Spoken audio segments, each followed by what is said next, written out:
I remember that winter because it brought the heaviest snow that I had ever seen. Snow had fallen steadily all night long, and in the morning I woke in a room filled with light and silence.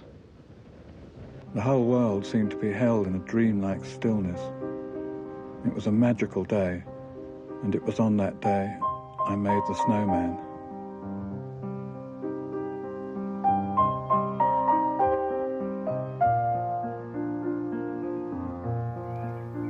Over a 30-year career, Raymond Briggs has sold over 6.5 million books in the UK, making him one of our most popular authors.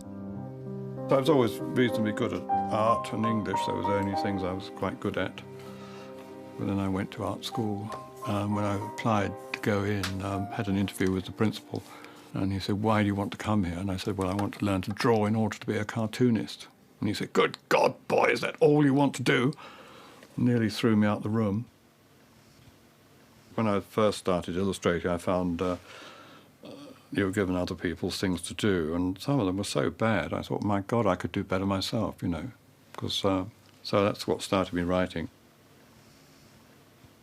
I think his first picture book was, the one that established him was Father Christmas, and then did this, one of his best and most favourite of books, which is Fungus the Bogeyman. Now this goes into incredible detail, not just the imagery, but also the words, crafting the words to fit the imagery. It took over 2 years, as I understand it, and one can see why if one looks at the book. So as light relief, or so he called it, he went from that to this simple, wordless masterpiece, The Snowman, where the wonderful sweep of the illustrations that break out from the smaller ones as he builds up the story to suddenly the relief as the snowman and the boy take off and fly, and then we end up with double-page spreads, which just allowed Raymond to express all his emotions through the imagery. But that's the essence of good illustrating, I think, where the drawer really feels the feeling that the figure in the picture is feeling. You've got to feel what it's like to fly and feel what it's like to slow down as you land. And yet you've got to be outside observing it. Very difficult. I'm thinking of giving it up. Hang on a second. Norm's come in with a check to sign. The Snowman's film potential was spotted by John Coates of TVC, the UK's longest established animation studio. Now, what about lunch? I got two of my assistant animators, ladies, Jojo Fryer and Hilary Audis, to go and buy a dozen copies of the book, start cutting it up, start putting it under the camera to make a little animatic. So we went to the pub, as we did in those days, rather a lot. And after about 3 beers, we had this brilliant brainwave of having them go off on a motorcycle and fall down a badger's hole. And there was going to be a badger's tea party, do you remember? Or rabbit's tea party. Or rabbit's tea party. And when we sobered up later on that afternoon, we thought, no way, no. So then we looked to Raymond's other books, and there was Father Christmas, and we thought, well, let's bring in Father Christmas. I remember John ringing me up and saying, we're thinking of having him visit Father Christmas. And I thought, oh, my God, no. It's awfully corny, I thought. But they did it anyway, and it works very well. It's perfectly good, actually. I was quite wrong about that.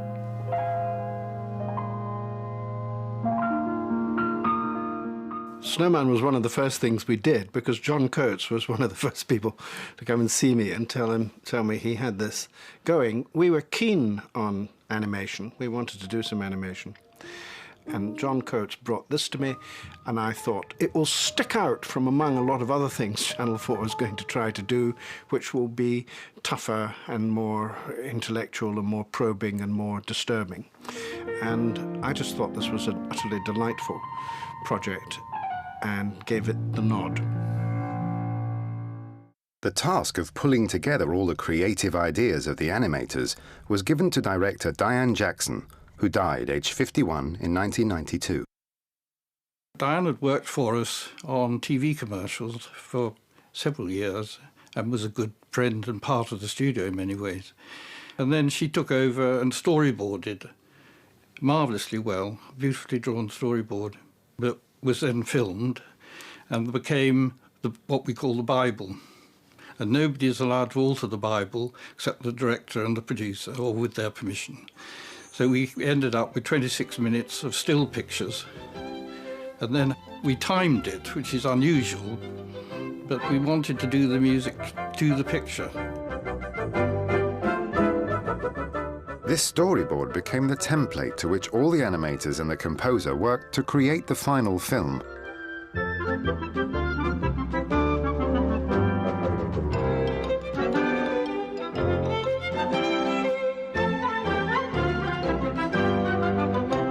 It was one of those films where, you know, the tingle factor comes into play, and I remember watching some early line tests that we had with Diane, and we just stopped and looked at each other and said, we've got a classic here.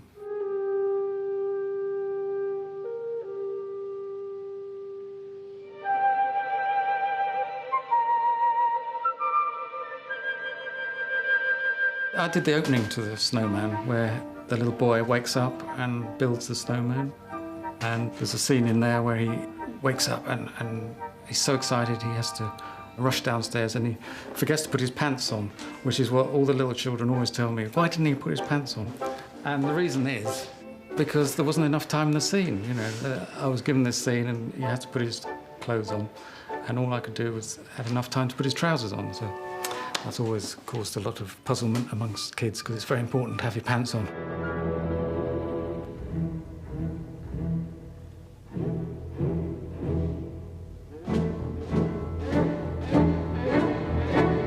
In the book, the boy and the snowman just get into a car and sit in the car with the garage flashing the lights on and off. And I was a motorcyclist at the time, so we thought it would be very much nicer if the snowman and James got on the back of a motorcycle, because then you're actually in communication with the countryside. You could see what's going on. There must have been about 8 animators, and they were each given a sequence to do. So Hilary had her motorcycle sequence, and I had the bedroom sequence. And I put extra things in that, for example, when he puts his false teeth in. And I actually got my grandmother to take out her false teeth so I could draw these false teeth. So a lot of these things are very personal to us, as your number plate. The number plate is mine on the motorcycle is 59, which was the number of the house I was living in.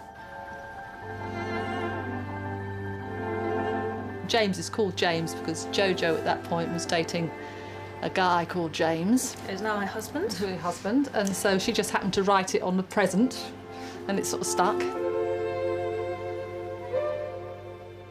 But in a rush, we made quite a few continuity mistakes, which nobody ever notices unless you point them out. For example, let me think. I think there is a classic example when, after they've been in the boy's bedroom, the snowman and James look out of the window at this motorbike, and on the motorbike is no snow, there's just a green covering.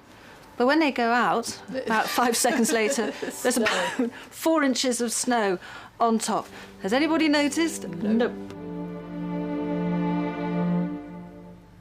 That's the charm of the snowman, is it's not perfect, and I think that's But it also charming. has a kind of naivety that I think is probably not fashionable nowadays, which is very sad. It's the handmade look which we're losing. I think the computer is too perfect.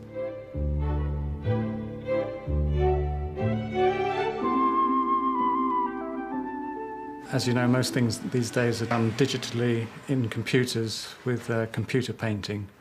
But the particular look of the snowman I still don't think could be done with a computer. It still has to be hand-drawn and handcrafted. When the film was first sold to the States, the American broadcaster wanted a new introduction starring someone famous. One winter I met a really big snowman. He got this scarf for me. You see, he was a real snowman. For the 20th anniversary edition of the film, a new intro is being made featuring an even bigger star, Briggs' very own Father Christmas. We're doing the introduction in the old traditional way because it has to fit and look part of the whole thing. And it's going to look very nice. It's a much better way of making films anyway. We have to draw 12 frames for every second of film that's made. And the way you do it is to